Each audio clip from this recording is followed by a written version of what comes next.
I had never seen so much contempt in a person's eyes over something as simple as a mailbox. The first time it happened, I stood in the driveway, staring at the wreckage like I just lost a piece of myself, with splintered metal twisted. My carefully designed mailbox, a small but personal touch to my home, was reduced to a heap of broken scraps on the ground. It wasn't an accident. I knew that the moment I saw the deep tire marks in the grass, the way the mailbox wasn't just knocked over but crushed, as if someone had taken pleasure in its destruction. My stomach twisted with anger, but more than that, a cold realization settled over me. This wasn't random. This was a message, and I had a pretty good idea who sent it. Love seeing entitled people get what they deserve. Subscribe for more crazy stories like this. When I bought the house, I was looking for peace. After years of working in a high-stress corporate job, I wanted something simple, a quiet neighborhood, a place to put down roots. The house itself was perfect, sitting at the end of a cul-de-sac, tucked away from the rush of the city. The first few weeks were exactly what I needed. My morning started with coffee on the porch, the scent of fresh-cut grass drifting through the air, neighbors giving polite nods as they walked their dogs. It felt right. It felt like home. Until Randall. Randall was the kind of man who made it his business to control everything around him. His house, the largest on the block, was a fortress of pristine hedges, gleaming windows, and a driveway that looked like it had been waxed more than most people wash their cars. He had lived here for decades, and from what I gathered, he considered himself the unofficial enforcer of neighborhood standards. The first time we spoke, it was clear he wasn't welcoming me to the area. He was sizing me up. His eyes flicked to my mailbox, his expression tightening. Most people around here stick to the standard designs, he said, his voice carrying the weight of unspoken authority. Keeps things uniform. I smiled, trying to be polite. I like things with a little character. Randall didn't smile back. He just nodded, slow and stiff, before walking away. At first, I brushed it off. Some people were just particular about appearances, and that was fine. But then, little things started happening. I'd find tire tracks near my mailbox, almost as if someone had veered a little too close, but never enough to do real damage. I noticed Randall watching from across the street, arms folded, his gaze lingering just a little too long whenever I stepped outside. I told myself I was imagining it, until the morning I woke up and found my mailbox knocked over, the wood split, the screws scattered across the pavement. A sinking feeling settled in my gut as I crouched down, running my fingers over the fresh gash in the metal. This wasn't an accident. Someone had gone out of their way to do this. My mind immediately went to Randall, but without proof, what could I do? I rebuilt the mailbox that same afternoon, this time reinforcing it with sturdier materials. If someone wanted to take it down again, they'd have to try a lot harder. A week passed, and for a while, everything seemed fine. But then one night, I woke to the sound of an engine revving. It was distant at first, a low rumble cutting through the stillness of the street. My heart pounded as I threw off the blankets and rushed to the window. The street was empty, bathed in the soft glow of streetlights. My eyes darted toward the mailbox, and for a moment, I thought I had imagined it. Then, tires screeched. A loud, gut-wrenching crunch shattered the silence. I bolted outside, my pulse hammering. The scene before me made my blood run cold. The mailbox, my carefully built, reinforced mailbox, was a wreck of twisted metal and shattered wood. But that wasn't all. Headlight fragments glistened on the asphalt, mixed with chunks of plastic. Fresh tire marks curved wildly across the street, leading straight to one house, Randall's. I stared at the debris, my jaw tightening. It wasn't enough that he disapproved.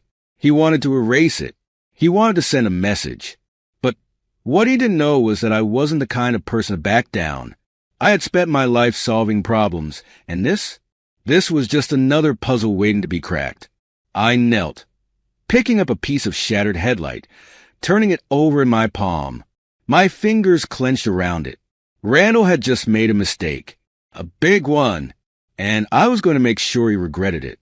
I spent the rest of that night sitting at my kitchen table, turning the shattered headlight fragment over in my hands. The anger simmered just beneath my skin, but more than that, a steely determination settled in my chest. Randall thought he could intimidate me, that I'd take the hint and fall in line like the rest of the neighborhood. He had no idea who he was dealing with.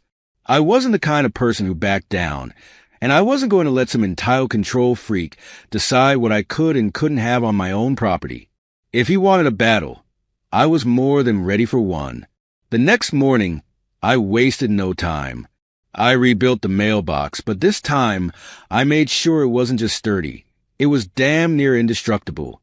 I used reinforced steel, buried the post deeper than before, and filled the base with concrete. If Randall wanted to keep ramming into it, he was going to regret it. As I worked, I noticed neighbors slowing down as they passed, some watching with interest, others whispering to one another. It wasn't hard to tell that everyone knew what was going on, but no one wanted to get involved. That was fine. I wasn't doing this for them. I was doing this because I refused to let someone push me around in my own home. By the time I finished, the mailbox looked like something out of a fortress, sleek, sturdy, and immovable. I stood back, admiring my work, my hands aching from hours of labor, but the satisfaction made it worth it. Randall had destroyed it twice, but this time, he was going to hit a wall, literally. I glanced across the street. Sure enough, there he was, standing on his porch with his arms crossed, watching me with that same disapproving glare. I didn't look away. I let him see the smirk on my face before turning and heading back inside. For a few days, everything was quiet, too quiet. It was the kind of silence that felt like the calm before a storm. I went about my days as usual, but I never let my guard down. Every time I stepped outside, I felt Randall's eyes on me.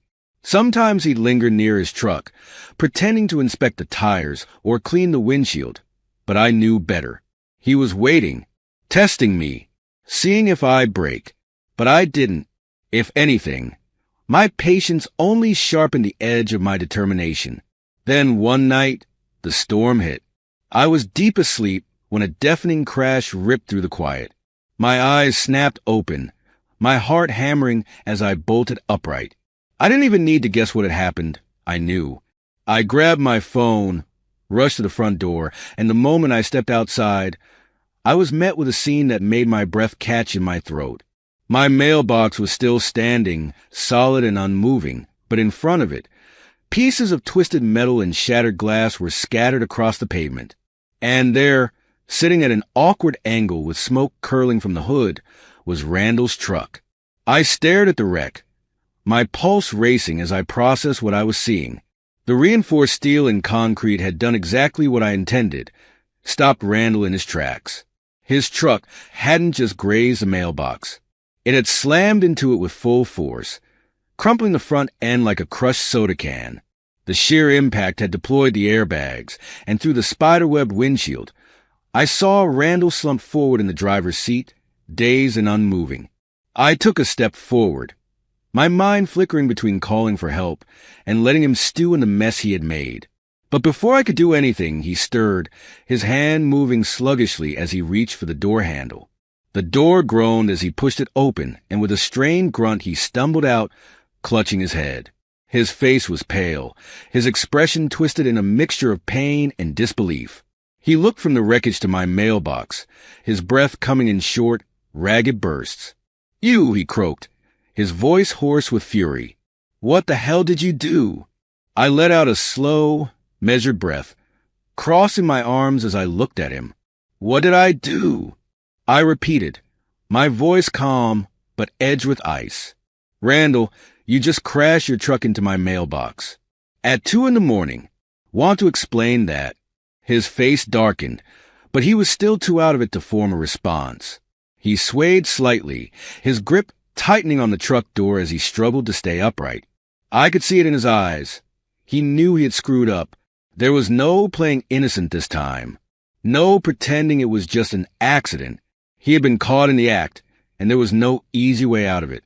Before he could even attempt to spin some excuse, the sound of approaching sirens split the night air. I hadn't even needed to call them.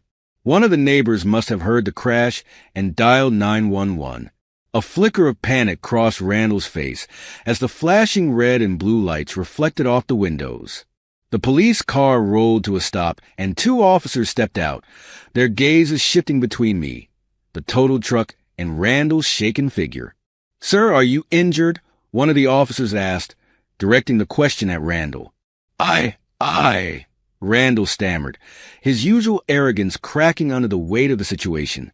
He glanced at me, as if hoping I'd somehow help him out of this mess. I didn't say a word. The officer gave him a once-over before turning to me. "You the homeowner?" I nodded. "Yeah, that's my property." The officer's eyes flickered to the mailbox, then back to the wreckage. "You mind telling us what happened here?" I almost laughed at the absurdity of it all. "You tell me," I said, motioning toward the truck. I was asleep until I heard that. Randall made a strangled noise, his hands balling into fists. He set this up," he sputtered, his voice rising with desperation. "He made that damn thing a hazard. It's illegal to have a mailbox that strong." One of the officers arched an eyebrow. "Sir, are you telling me you knowingly drove your vehicle into his mailbox?" Randall's mouth opened, but nothing came out. The officers exchanged a look, and I saw the moment they realized exactly what had happened. One of them let out a slow breath, shaking his head. "We're going to need you to come with us," he said, stepping toward Randall. "We'll sort this out at the station."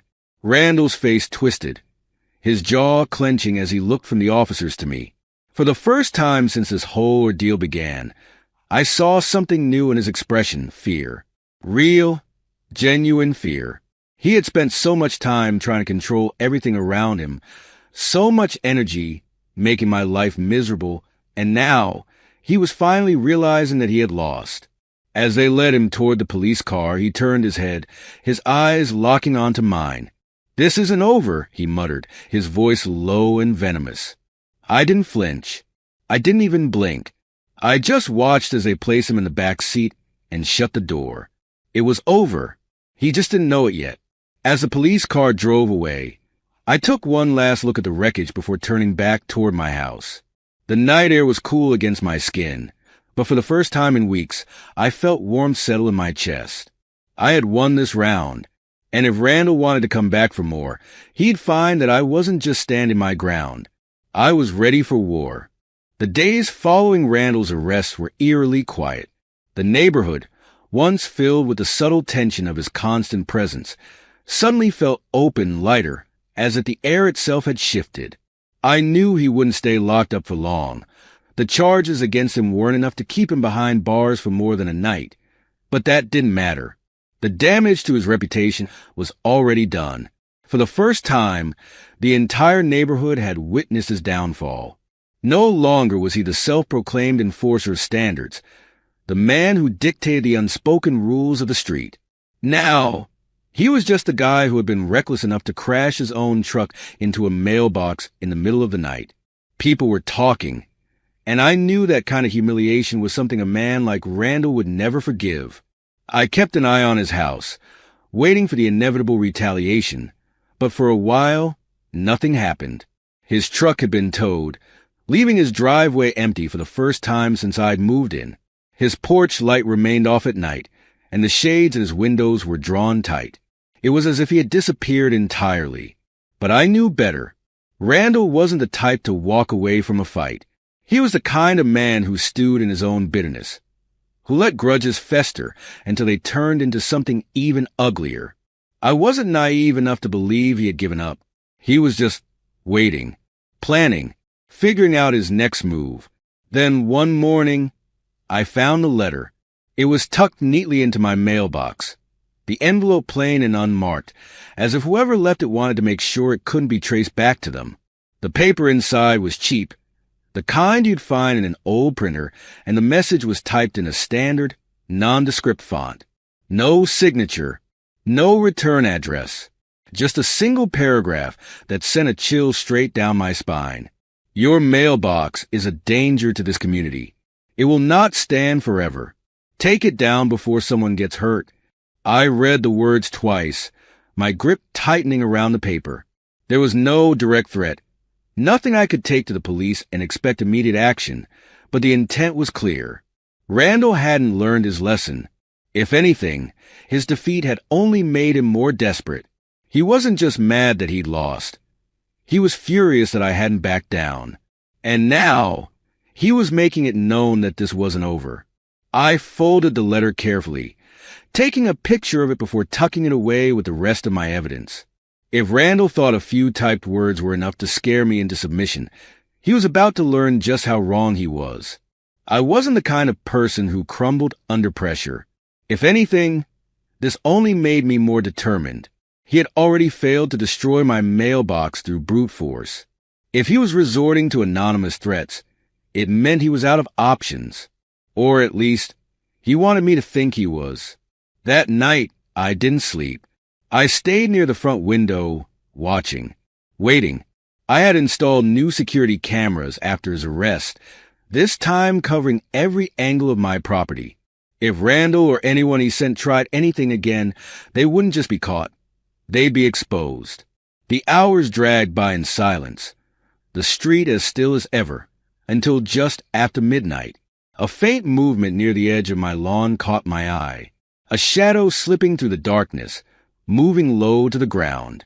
I barely breathed as I watched, my pulse quickening. Someone was out there. I reached for my phone, pulling up the live feed from my security cameras.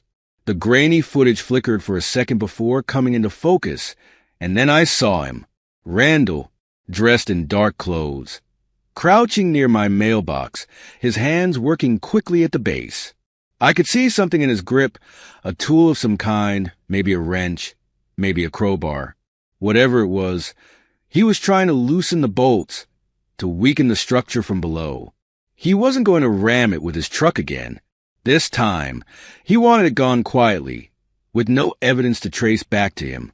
I hit record, making sure to capture every movement, every desperate attempt he made to undo what I had built. Then, without hesitation, I dialed the police. My voice was calm, steady, as I explained the situation. I told them there was an active trespasser on my property, caught in the act of vandalizing my mailbox, and that I had live footage to prove it. The dispatcher assured me that officers were on the way. I hung up, my eyes never leaving the screen. Randall was still working, his frustration evident in the tense movements of his hands. Every few seconds, he glanced over his shoulder, as if he knew he was running out of time. He must have thought I was asleep, that he could pull this off without anyone noticing. He didn't realize he had already lost. The flashing blue and red lights appeared at the end of the street just as he managed to pry one of the bolts loose. The moment he saw them, he froze. His head snapped up, his entire body going rigid as the sound of approaching sirens filled the night air. I stepped outside just as a police car came to a stop, the officers moving quickly toward my property. Randall shot up from his crouched position, his hands held slightly away from his body, as if already trying to play innocent. But it was too late. The officers weren't buying it. One of them turned to me, his expression unreadable. "This him?" I nodded. "Caught on camera?" "2. Want to see the footage?" Randall's face twisted, his eyes darting between me and the officers. He opened his mouth, but no words came out. There was nothing he could say, no excuse that would erase the fact that he had been caught red-handed. This time, there was no wrecked truck, no plausible deniability. Just a man so desperate to win that he had snuck onto my property in the dead of night, trying to undo the one thing he couldn't stand, my refusal to bow to him. The officers didn't hesitate. Within minutes, Randall was in cuffs, his shoulders hunched as they led him to the back of the police car. As they shut the door behind him, he looked up at me through the window, his glare filled with venom. "This isn't over," he muttered, his voice muffled but still laced with fury. I met his gaze, unflinching. "Yeah, it is." The car pulled away, taking Randall with it, And for the first time since this whole mess started, I felt something close to relief. He had lost. He had tried everything: intimidation, destruction, even sneaking around in the dark, and none of it had worked. My mailbox still stood, stronger than ever, and Randall was the one facing the consequences of his own arrogance. I turned back to my house, the night air cool against my skin. I didn't know what the future held, whether Randall would find a way to retaliate once again, but one thing was certain: he had underestimated me, and now he was paying the price. The next morning, the neighborhood was buzzing. Word traveled fast, and Randall's late-night arrest was the only thing people seemed to be talking about. As I stepped outside to check my mailbox, still standing tall and untouched, I could feel the eyes of my neighbors lingering. Some gave me knowing nods. Others whispered in hushed voices, but no one approached me directly. It was as if they were trying to reconcile the fact that Randall, the man who had lorded over this neighborhood for years, had finally been brought down by the very thing he had been obsessed with destroying. The absurdity of it all wasn't lost on me. A mailbox had been the catalyst for Randall's downfall. A mailbox. But deep down, I knew it wasn't really about that. It never had been. Randall had spent his life controlling others, dictating how things should be, enforcing his personal vision of what was acceptable. I was just the first person who had told him no, and he couldn't stand it. By midday, I received a call from the police station. Randall had been released, but things were different this time. The officers informed me that with my video evidence and his previous record of harassment, I had more than enough to file a restraining order against him. They advised me to pursue legal action, and for the first time since this entire mess had started, I realized that I wasn't just reacting anymore. I was in control. I had all the power now. Randall was on the defensive, scrambling to salvage what little dignity he had left. And I wasn't about to give him the satisfaction of thinking he still had any influence over me. Without hesitation, I called my lawyer, laying out every detail of the past few months. Every act of vandalism, every threat, every piece of evidence. She listened carefully, taking notes, and when I was finished, her response was simple: "We have enough to bury him." That evening, I noticed Randall's truck had been returned, though it sat awkwardly in his driveway, its front end still damaged from the crash. The sight of it made me wonder what was going through his mind, whether he had finally realized that he had lost, or if he was still clinging to some desperate hope that he could turn this around. Either way, it didn't matter. He had already destroyed any goodwill he had in this neighborhood. People weren't afraid of him anymore. If anything, they were relieved to see him taken down a notch. I went about my routine as if nothing had changed, refusing to let his presence rattle me. But as I stepped inside that night, I couldn't shake the feeling that Randall wasn't done yet. A few days later, my suspicions were confirmed. It started small. Trash bags dumped at the edge of my lawn. Their contents spilled onto my grass like a deliberate insult. The first time, I ignored it, cleaning it up without a second thought. The second time, I documented it, taking pictures and adding them to my growing collection of evidence. The third time, I set up additional security cameras, making sure that if Randall was behind it, there would be no way for him to deny it. I knew he was desperate, grasping at whatever straws he had left, but I wasn't going to play his game. I stayed patient. I waited. Then late one night, my motion sensors went off again. I watched the live feed from my phone, my heart pounding as I saw a shadow move near the edge of my property. It wasn't Randall this time. It was someone younger, smaller. A teenager, maybe 16 or 17, holding a spray can in one hand, his other gripping a crumpled paper bag. He hesitated, glancing around, before quickly shaking the can and moving toward my mailbox. I didn't need to guess who had sent him. Randall had realized he couldn't do the dirty work himself, so he was paying others to do it for him. My fingers tightened around my phone, and without hesitation, I called the police. Minutes later, flashing lights once again illuminated the street. The kid was caught in the act, the spray can still in his hand, his face draining of color as the officers approached him. They questioned him, and at first he hesitated, looking like he wanted to run. But then, after a few sharp words from one of the officers, he cracked. He told them everything. Randall had offered him cash to vandalize my mailbox, to send a message, just like he had done with the others before. That was all I needed. The next morning, I met with my lawyer again. With the teenager's testimony, the police reports, and the mountain of evidence I had collected, we had more than enough to take Randall to court.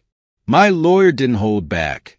She filed harassment charges, pursued legal damages for property destruction, and secured an immediate restraining order that prevented Randall from coming anywhere near my home.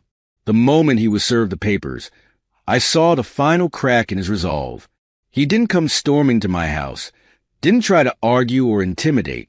He just stood there on his porch, staring at the envelope in his hands, his face twisted in something between rage and disbelief. He had finally run out of moves. In the days that followed, something strange happened. The neighborhood started to change. People who had once kept their heads down when Randall walked by now openly spoke against him. Old stories resurfaced. How he had harassed another neighbor years ago over a minor property dispute. How he had tried to get a single mother's car towed because he didn't like where she parked. It was as if everyone had been waiting for someone to stand up to him. And now that I had, they weren't afraid anymore. Randall had lost not just a battle, but his grip on the neighborhood entirely. Then one morning, I woke up to see a moving truck parked in front of Randall's house. I watched from my porch as movers hauled furniture out of his home, loading it up piece by piece. Randall stood off to the side, arms crossed, his face set in a deep scowl. He didn't look at me, didn't acknowledge my presence, but I knew he felt it. He was leaving. Whether by choice or because he had no other option, I didn't care. The reign of Randall was over. As the truck pulled away, I took a deep breath, letting the weight of the past few months settle in my chest. I had won, not just against Randall, but against the idea that someone like him could control people through intimidation and fear. I looked at my mailbox, still standing tall and unshaken, a quiet monument to everything I had fought for. It had never really been about the mailbox. It had been about refusing to be pushed around, about standing up for what was mine. And now, as the last trace of Randall disappeared down the road, I knew one thing for certain. I had not only stood my ground, I had won.